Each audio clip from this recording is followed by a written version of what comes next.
It's quite a production. It's very hard to shoot in a real prison.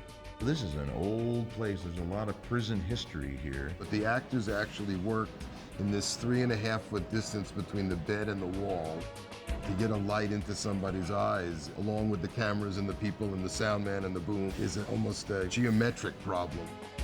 It's 106 degrees. It's a physical challenge as well as a mental challenge, and it is prison. Anything can happen, man.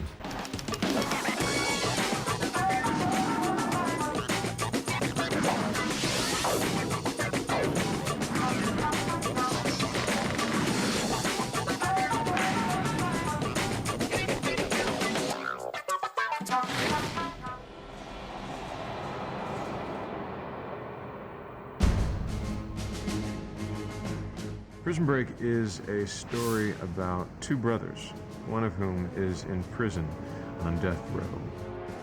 The only way to get him out of prison is to break him out. I find it incumbent that you see the inside of a prison cell, Mr. Schofield. Michael gets himself thrown into the same prison to help his older brother escape. Once we got the green light for this, the first order of business was finding where we were going to shoot. We wanted the prison, obviously, to have a character of its own. Joliet has 150 years of grim, gritty authenticity to offer up, which you simply could not replicate on a soundstage in Burbank. This prison only shut down a couple of years ago. You know, a set designer can do really wonderful things, but when you get in something that's real, you can feel it. They shot some stuff right here in John Wayne Gacy's cell. That's not a set. This is not fake anything. It becomes like an asylum. It becomes like a nut house. The heat is just oppressive in there for us. There's no air conditioning. It's hot here. It's about 100 degrees outside, and you go into one of those cell blocks, and it is stiflingly hot. We had someone pass out on the first day because it was 106 degrees. It was really sobering. Open it up on 40. Scene 50 is a very simple scene, but I think it speaks to a lot of what's going on plot-wise.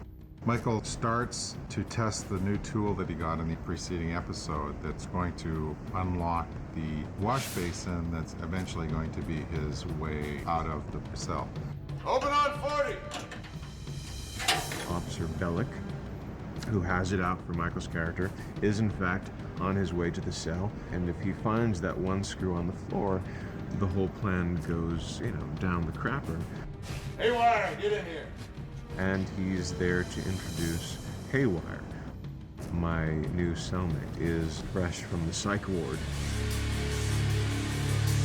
Immediately when you look at this man in his eyes, you know that there's no possible way you'll ever be able to communicate with him. Obviously, he's not going to enlist Haywire because this is not the kind of guy you want to be in the tunnel with when you're getting out. But there's a quandary there, which is if you don't enlist him, when the heck do you dig? And we realize that Hero has now got a challenge that's probably insurmountable. I like a lot of cameras because I think there's things that the audience needs to see that's not necessarily written. Somebody's hands are nervous. Somebody is trying to hide something.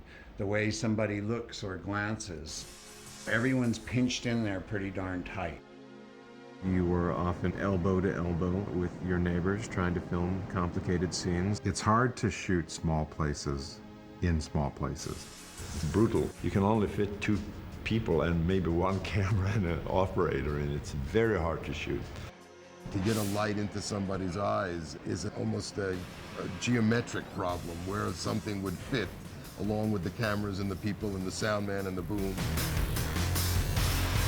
We've built a cell with removable walls. When we need to get a certain camera angle, we can take 1 wall or 2 walls out and be able to shoot around. If you have to shoot this way, they'll move a wall and you'll shoot this in one direction, and then they'll have to shoot in the other direction, so they have to put the wall back in that they were just shooting through.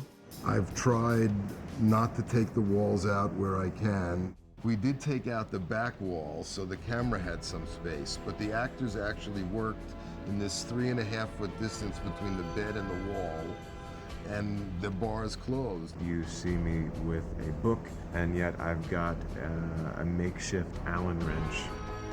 Open on 40! He hears that they're opening his cell. We do a light cue, which basically blasts, several lights around the prison, but one in particular that hits the wall in his cell, so that at the moment of almost being caught, there's a visual jarring moment as well. Schofield! I chose to take the liberty and make the light in his cell very moody. We've kept shots tight and confined by virtue of the size of these cells. Close it up on 40!